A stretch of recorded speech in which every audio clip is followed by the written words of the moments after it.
जैसा कि सबको पता है, जवान फिल्म 7 सितंबर को रिलीज होने वाली है और ट्रेलर भी रिलीज हुआ था, जिसके लास्ट में शाहरुख खान ने एक डायलॉग कोट किया है कि बेटे को हाथ लगाने से पहले बाप से बात कर।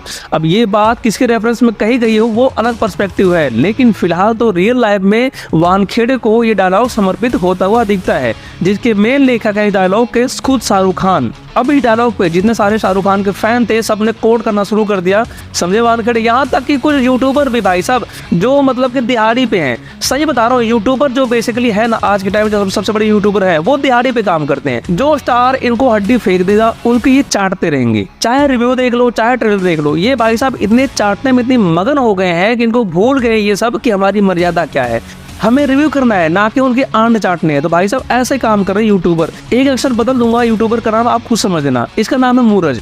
इस चूतिया आदमी ने सरेआम मतलब कि अपनी गरिमा को त्याग करके रिव्यू करता है ना बंदा, अपनी गरिमा त्याग करके ये बंदा उस डायलॉग को कोट करता है और वानखेड़े का नाम लेता है। मतलब वानखेड़े साहब सरकारी संस्था के एक एम्प्लॉय रहे हैं, उसको जाहिल आदमी मूरज उसको कोट करता है और नाम लेके बोलता भी है। समझ गए वानखेड़े साहब, अगली बार आर्यन का हाथ मत लगाना कि बेटे को हाथ लगाने से पहले बाप से बात कर, समझे समीर वानखेड़े भाई। तो ये गरिमा हो गई, ये स्तर हो गया यूट्यूबर्स का। और भी जितने सारे यूट्यूबर हैं बड़े बड़े हैं जिनका मान लो 1 मिलियन या फिर 7 लाख से ऊपर सब्सक्राइबर हैं, वो तो खुलेआम बेशर्मी के साथ आजकल वो शाहरुख खान के चाटने पर लगे हैं। वो रिव्यू नहीं कर रहे, वो सेंट्रलाइज नहीं है, वो न्यूट्रल नहीं है। अब वो बड़े स्टार का कथित रूप से पिट्ठू बच चुके हैं। जहां पर ये रिवोल्यूशन आया था कि भाई साहब यूट्यूबर आ गए हैं जो बड़े बड़े क्रिटिक माफिया है बॉलीवुड बैठे हैं, अब उनकी दाल नहीं गलेगी, क्योंकि अब यूट्यूबर पे आ गए हैं सेंट्रलाइज, सेंटर में रहने वाले, न्यूट्रल रहने वाले यूट्यूबर जो मूवी को रिव्यू करेंगे। अब इनकी ऐसी मति भ्रष्ट हो गई है, ये भी पार्ट बन गए हैं उस मूवी माफिया के, उस क्रिटिक माफिया हो गए। इसमें सब शामिल है भाई साहब, चाहे इसमें चादल हो, चाहे इसमें मूरज हो,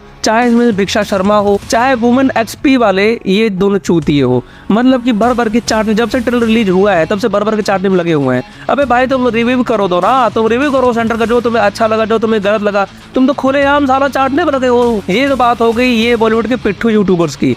तो अब बात करते हैं डायलॉग की। देखो डायलॉग जहाँ पर कोट किया गया था कि बेटों को हाथ लगाने से पहले बाप से बात कर लो, तो इस पे रिएक्शन आया है वानखेड़े का। उन्होंने वो बहुत ही पोलाइटली आंसर दिया है कि भाई साहब ऐसा है, मैंने आग को चखा है और हर उस पुल की राख पे मैंने डांस किया है जिसे मैंने ही कभी जलाया है। ये बात नोट करो, जिसे मैंने ही कभी जलाया है, उस राख पे मैंने डांस किया है। मुझे किसी भी नरक का डर नहीं है, निकोलस लायंस। ये रिप्लाई दिया है उस डायलॉग पे जिसके शाहरुख खान के फैंस कोट कर रहे हैं समीर वानखेड़े के लिए। और एक बात ये भी आपको बता दो, शाहरुख खान देखो पर्दे का शेर है, कागज का शेर है, स्क्रीन पे नजर आता है।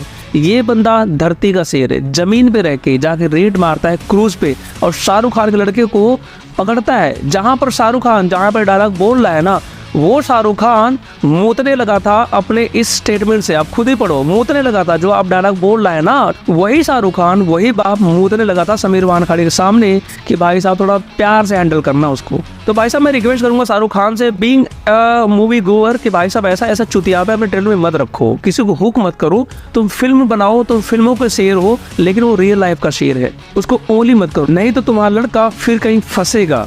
क्योंकि एक बार इंटरेक्ट लेना शुरू कर दिया वो बंद नहीं होता, ये तो कहीं दोबारा फंस जाएगा, फिर ये माफीनामा लेके दोबारा माफी मांगते फिरोगे वानखेड़े के सामने। बाकी ट्रेलर बहुत जबरदस्त है और उम्मीद है ये फिल्म 1000 करोड़ अपने 20 दिन में कलेक्ट कर लेगी। और दूसरा रिक्वेस्ट ये है इन यूट्यूबरों से कि भाई साहब बॉलीवुड के पिट्ठू बनना बंद कर दो, रिव्यू कर लो सेंट्रलाइज होके, न्यूट्रल होके, इसी में आपकी भलाई है। भाई साहब अपने जो सब्सक्राइबर हैं 1 मिलियन जितने भी हैं, उनका भरोसा बॉलीवुड के चरणों में गिरवी मत रखो। और ये बात मैं आपको यकीन से कह सकता हूँ, जब बॉयकॉट बॉलीवुड का ट्रेंड हुआ था तभी जितने सारे सब्सक्राइबर हैं तभी ये आए थे। अब उनका तुम भरोसा बेच रहे हो, गिरवी रख रहे हो बॉलीवुड के ही बिस्तर पे। तो ये चूतिया हरकत अब बंद करो, रिव्यू करो ढंग से। नमस्कार।